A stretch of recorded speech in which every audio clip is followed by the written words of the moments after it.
Okay. Just E.T. impression, alright. If you've seen the movie, you'll know. Yeah, I've seen the movie. E.T.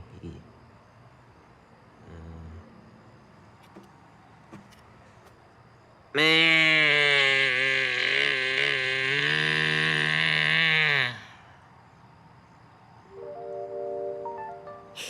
2024 was a great year for movies. I'm not sure if I say that every time I make one of these videos, but in the 4 years I've been doing this, I think this is the strongest collection of films I've put together, and it was really fun. So before we get started, some of the movies on this list may not be considered 2024 releases, but I'm going by when they got their wide release in the US. This year I got to see a total of 78 new releases, but of course, as always, I didn't get to see everything I wanted to. I live in the Midwest, we don't always get things on time, so here are some of the movies I didn't get to watch before the recording of this video.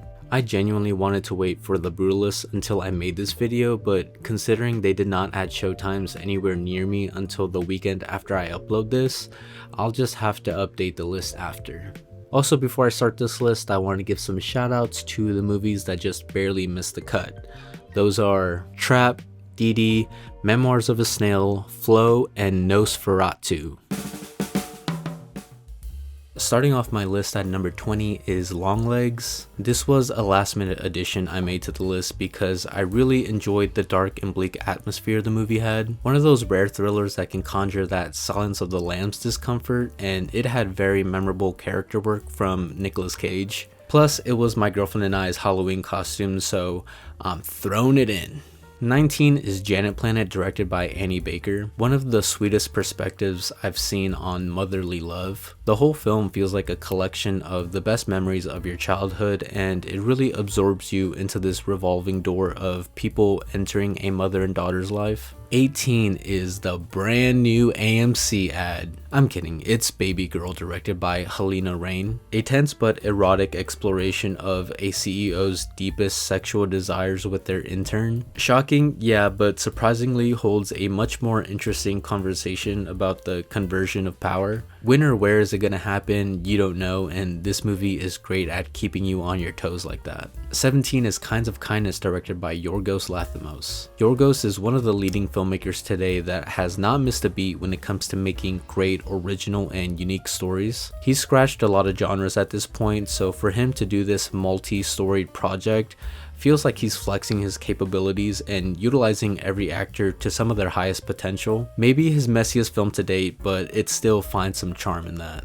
16 is Bird, directed by Andrea Arnold. Nobody captures a lost and rebellious soul like Andrea Arnold. Bird is probably the most touching narrative I've seen her do, and anytime I see Franz Rogowski in a movie, I know it's gonna be a good one. 15 is A Real Pain, directed by Jesse Eisenberg, an enjoyable buddy comedy that has all the charm of a small indie film but also explores some of the real woes of reconnecting with an old family member after a traumatic past. 14 is Sing Sing, directed by Greg Quedar, a movie with a talented ensemble that delivers powerful performances across the board. Some of these actors are genuinely playing themselves as felons who find peace in this prison theater program. It's that amount of raw authenticity that draws such a ginormous tear-jerking experience that hits deeper than most movies did this year. 13 is Evil Does Not Exist, directed by Ryusuke Hamaguchi. This is the same director as Drive My Car, and he definitely continues his momentum with this cautionary story about the unpredictability of oneself and the almost animalistic boiling points we can contain. 12 is Anora, directed by Sean Baker. This has been a critical darling ever since it premiered, and for good reason. Mikey Madison definitely delivers a star-making performance, and if you know Sean Baker, then you know you're basically a fly on the wall for his wildly fun and this time surprisingly bittersweet portrayals of everyday people. He always knows how to make a big emphasis with his endings, and this one was undoubtedly very strong. 11 is The Beast, directed by Bertrand Bonello, a sci-fi romance film that stretches the genre to its near limit through interconnected storylines and amazingly meta plot. The more versions you get to see of these characters, the more it strays away from the normal emotion because they're getting their literal feeling ripped away through this simulation, and it's just really intense and invigorating stuff. joint as a screaming pig covered with burning brandy runs out of the kitchen and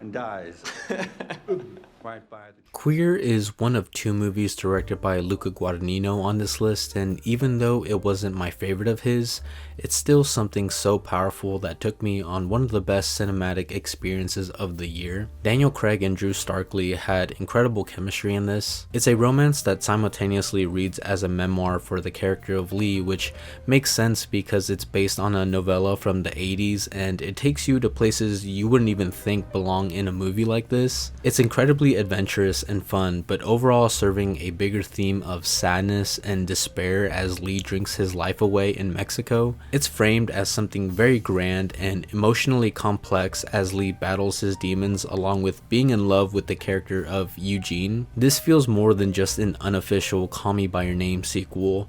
It has a wide range of personalities which can make the movie very chaotic but still strike deep as a raw and vulnerable story. The visual language of the film has to be one of the most standout features. Not only is it beautifully shot, but I think this is a real contender for some of my favorite shots of the entire decade. I do not want to butcher this guy's name, but he was the cinematographer for 3 of my favorite movies this year. It feels like a very self-destructive nature in the way Lee navigates his desires, and I think Luca was able to bring that to screen in a very expressive way that isn't necessarily obvious. It's a deeply sensual and emotional experience despite all the craziness that happens in the movie, and I love how clearly it's able to cut through that. There is no one showcasing love like Luca Guadagnino, and that's why he's one of the best working today. This is probably my favorite thing Daniel Craig has ever done, and Jason Schwartzman looks like this in the movie.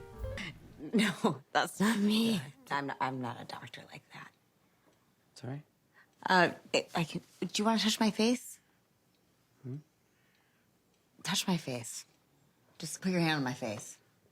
Go ahead, Benjamin. Just touch my cheek. Speaking of Jason Schwartzman, this was totally his year, and Between the Temples was an excellent display as to just how amazing he truly is. This is the only full-on comedy in my top 20, and there was really no contest as to how much more I like this above any other comedy. What makes Between the Temples so infectious to me is how well it's able to deliver dry comedy through simple performances and a story that holds meaningful value at being sincere. Just like how The Holdovers was able to replicate a similar style to 70s classics, Between the Temples reminds you of that charm from movies like Harold and Maude or The Graduate. Ben is such a miserable character grieving the death of his wife, and he can't seem to find enough ways to embarrass himself in front of everyone. It's only until Ben's former school teacher enters his life and asks him to do her bar mitzvah that he finally feels like he's finding his place back in the world again. It's a very unorthodox practice they agreed to, but it's also that role that religion ties into the story that makes Between the Temples so unique in its approach to the screwball comedy. Following strict guidelines only to ironically find yourself breaking more and more rules as you find your own happiness again. It's a sincere screwball comedy that knows when to punch up when it needs to, and it's that sort of personality that Nathan Silver is able to add that makes Between the Temples such a delighting experience. Have you ever dreamt of a better version of yourself? Younger, more beautiful. The Substance is a movie I feel like I don't have to say much about considering just how popular it became the moment it was released. Coralie Fargy created an absolutely thrilling body horror film that kind of redefines how marketable the genre can really be and frankly sets a bar high for anything she does in the future. The high energy this film was able to produce made for one of the most fun and shocking experiences I had in the cinema last year. It was easily the most packed audience I've ever sat in for a film of this genre before, and those reactions were just priceless. Even for me, who's seen a lot of work from this genre, The Substance still delivers on being very inventive and fresh to how it approaches body horror. It's very in your face with everything the movie does. The themes, the cinematography, the music, the performances, it's all operating on such a high level that it doesn't leave any room to breathe. The commentary obviously isn't very subtle, which feels like a purposeful choice to only ham up the concept to be the most extreme it can be. Even Dennis Quaid, who is a certified piece of shit, thrives in this movie's environment as a sexist TV producer that serves as a viewpoint for women in the film. Even when there's multiple points for the characters to put a stop to their use of the substance, they don't. The grasp for fame and beauty completely blinds both characters and leads them to an unbelievable path of self-sabotage that literally does not let up until the credits roll. I think this is the best work that both Demi Moore and Margaret Qualley have done, and it's their chemistry that makes this such a ferocious and unrelenting watch. No surprise that this is already considered a cult classic, and that title is very well deserved.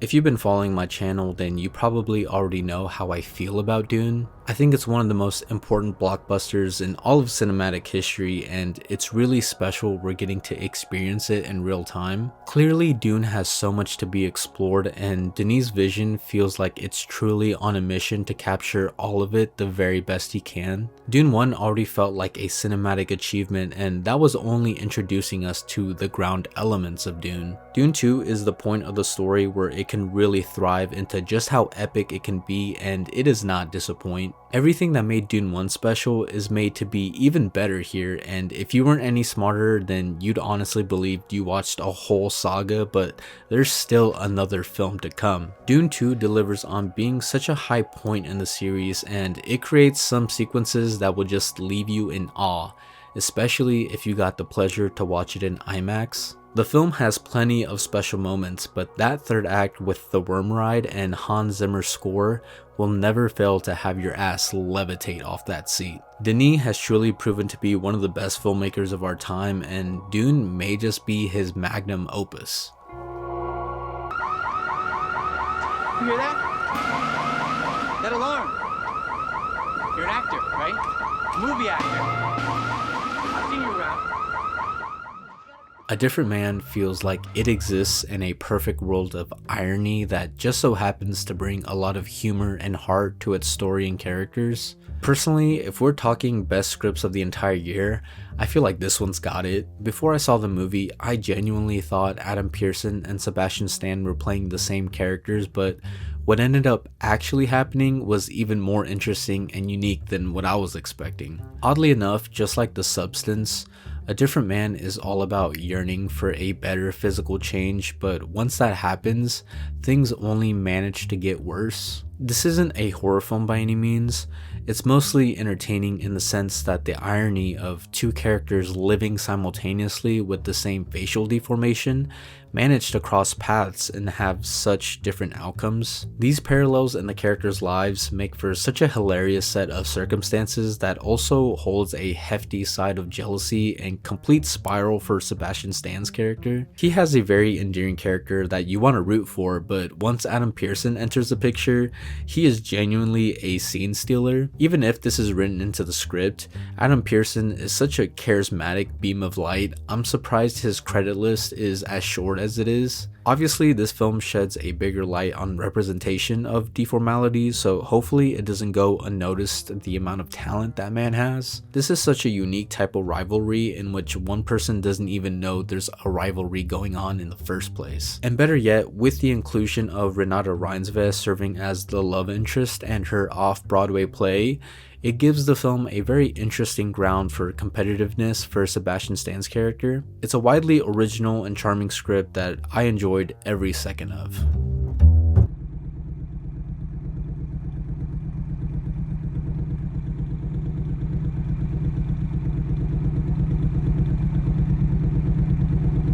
Here it comes.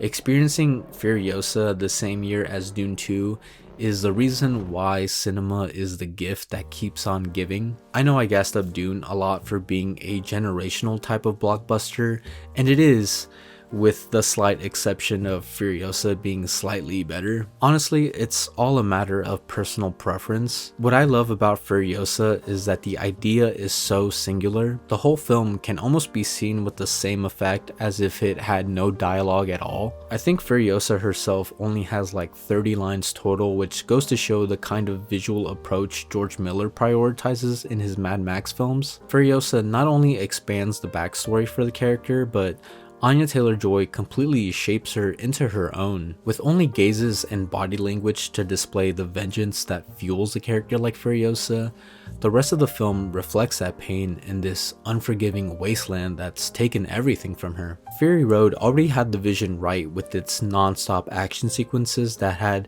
some of the most innovative ideas yet, and Furiosa is able to just build on top of that perfectly. Sequences feel a lot slicker, and even with some of the characters it introduces, they feel like some of the most standout in the entire series. Chris Hemsworth is a standout villain and probably his best performance to date. Tom Burke does not have a ton of screen time, but in just that small window, he's able to be so memorable and cool. Same thing with the Octoboss. Can't think of a cooler character design that gives the movie one of its best action sequences. The art direction and stunts are just too insane for me to put this any lower on the list. The Mad Max films are some of the hardest productions to put together, and that dedication is very clear on screen. It's just a shame that not enough people showed up to this one. Yeah, but you're not a tennis player. You don't know what tennis is. What is it? It's a relationship. Challengers is the second film from Luca Guadagnino to make my list, and even though it's the most commercial thing he's done, he still manages to make a movie about tennis incredibly him. The chemistry from all three characters in this film is so magnetic, you can't help but to be absorbed into every single frame of this love triangle. It's able to keep you on the edge of your seat as you see every character conspiring against the other and ultimately see it all be left out in a challenger exhibition match. Luca Guadagnino obviously knows how to craft a strong sexual presence in his films, and this time he's applying it to a jealousy-fueled story that is nothing short of exciting and stylish. Patrick and Art have their own reasons for being at the Challenger, but it's their encounter that suddenly makes the stakes of the match unforgivable to lose. Their history not only plays a vital role in describing who they are as characters, but showing you the separation that was ultimately caused by Tashi. And Zendaya excels beautifully in this role as a former pro tennis player that holds meaningful relationships with both Art and Patrick. She may be married to Art, but it's that determination to stay on top that makes her completely unpredictable. Since her career was cut short, she's living vicariously through these characters and shows just how calculated she is with interactions between both of them. It creates tension that boils up until the very last minute and delivers a tennis match that is basically spilling with all of these emotions. I think this is one of Luca's most polished films to date. Not always an indicator that it's better, but considering just how addicting his style fits to this story, it's hard not to see this as one of the best in his filmography. I mean, he didn't know he was burying me alive. But I doubt he would have cared too much even if he did. Gender identity is something obviously very personal to anyone who experiences what it's like to question who you really are, but I Saw the TV Glow perfectly breaks down that wall of understanding through an ominous film about being obsessed with your favorite TV show. The atmosphere is very bleak and lonely. It's no wonder why it works as well as it does as a horror film. The psychological trip this takes you on is full of bold imagery and monologues that further sink you into this pit of despair about becoming further and further detached from yourself. Once you start reading in between the lines and see what everything symbolizes, It becomes this extremely vulnerable story that's able to capture obscure feelings in such a polarizing way. This film feels suffocating in how it portrays the character of Owen, a guy so afraid of everything, you only really see him interact with a handful of people, and as far as the ones he actually has connection to, like Maddie or his mom,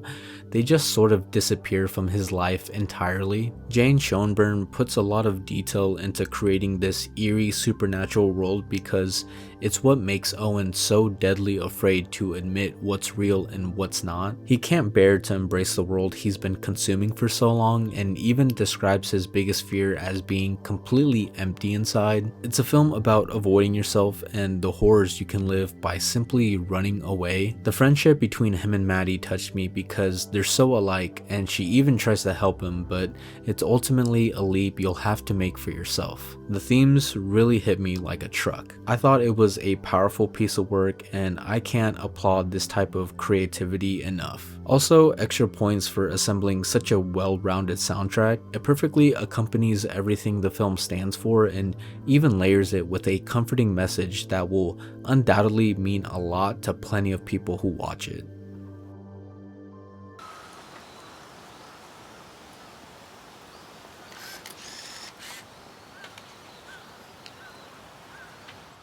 Whereas I Saw the TV Glow could help a lot of people with its specific themes, Perfect Days is another example of a film that has the power to fundamentally change a lot of people with its perception about life. It's a lot more straightforward than a lot of the films on my list, but the way Wim Wenders is able to capture just living feels like one of the most cathartic experiences I got this year. Everything like listening to music, reading books, or even sleeping are portrayed to feel like some of the greatest gifts mankind has ever received. It kind of teaches you how to be happy and fulfilled in your everyday lives, and despite some of us not even needing a reminder for that, it's still an incredibly joyous experience to see the character of Hirayama living his best life. Wim Wenders is obviously a gifted filmmaker that has used similar types of themes before, and I can't help but to feel that in all that time he's been making movies, he's finally cracked a code for how to display his entire heart on screen. It's an intimate experience where you can enjoy the laughter and the silence of everyday things. I would gladly rewatch this any day of the week just for the one-of-a-kind radiance it brings, and seeing that warm smile just lights you up. It's probably the only film that could use Perfect Day by The Velvet Underground in this context and it not be corny as hell. I love this movie. It's not the easiest to describe. You really just gotta watch it and take it in for yourself, but trust me, every frame is worth it.